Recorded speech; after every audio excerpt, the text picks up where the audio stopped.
রহিম। আসসালামু আলাইকুম। প্রিয় দৌলতদিয়াবাসী, ইউনিয়ন বিএনপির নেতাকর্মী ভাইয়েরা, আপনারা সবাই কেমন আছেন? 5 তারিখের আগে কি আপনারা ভালো ছিলেন?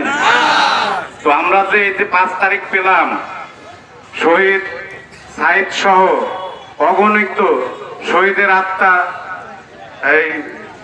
আত্মাহুতির মাধ্যমে তাদের জন্য আমরা একটু তাদেরকে স্মরণ করব না? তো আমরা বিগত 16 বছর কোনো মিছিল মিটিং এইভাবে করতে পারি নাই। পেরেছিলাম কি? ঘরের মধ্যে বন্দি অবস্থায় ছিলাম আমরা। তো দৌলতদিয়া ইউনিয়ন বিএনপিকে আমি আন্তরিক ধন্যবাদ জানাই আজকের এই সুন্দর আয়োজনের জন্য। আর আজকের আয়োজনের উদ্দেশ্য মূলত দৌলতদিয়া ইউনিয়ন বিএনপির উদ্যোগে ত্রাণ সংগ্রহ সংক্রান্ত।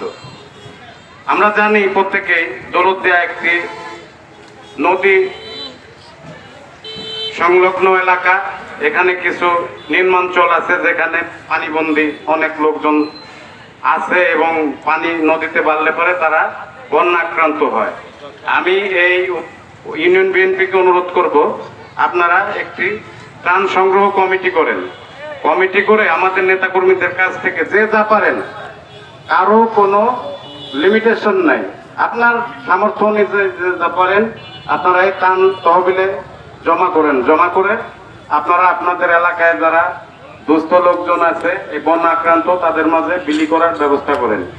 মূলত আজকের প্রোগ্রামের উদ্দেশ্যই এটা। তো যেহেতু এখানে আলোচনা সভা, কিছু কথা তো আলোচনা করতেই হবে এর বাইরেও। যখন ভালো সময় থাকে, যখন সবকিছু ভালো, সবকিছু সুন্দর, তখন কিন্তু কিছু বাঘের বাচ্চার আবির্ভাব হয়।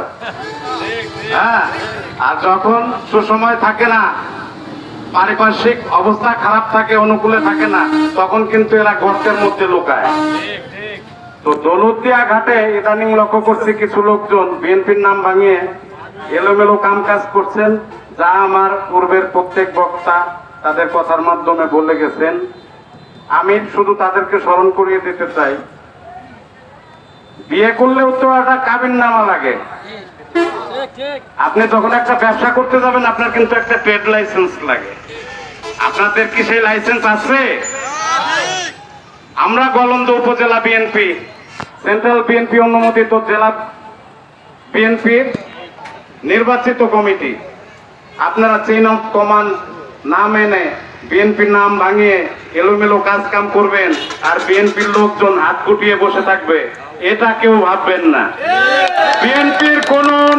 বিএনপির কোন নেতা কর্মীর গায়ে কেউ যদি হাত দেওয়ার চেষ্টা করেন এবং কারো দোকানপাট যদি কেউ বন্ধ করে দিতে চান, আমি এইখানে বলে গেলাম সেই হাত ভেঙে দেওয়া হবে।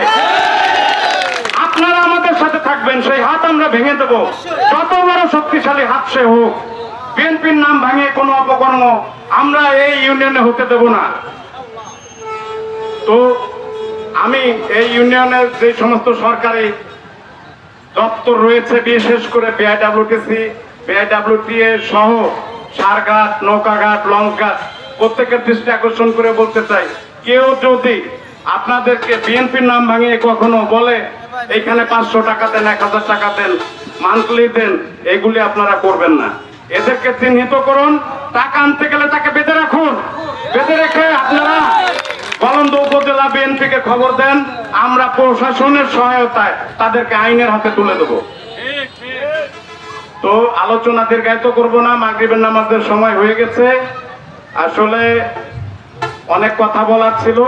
আমার সভাপতি সাহেব এখানে আছেন, নিজামুদ্দিন ভাই, তিনি আমার পরবর্তী বক্তা। আপনারা তার বক্তব্য শোনেন, এই বলে আমি আমার বক্তব্য শেষ করলাম।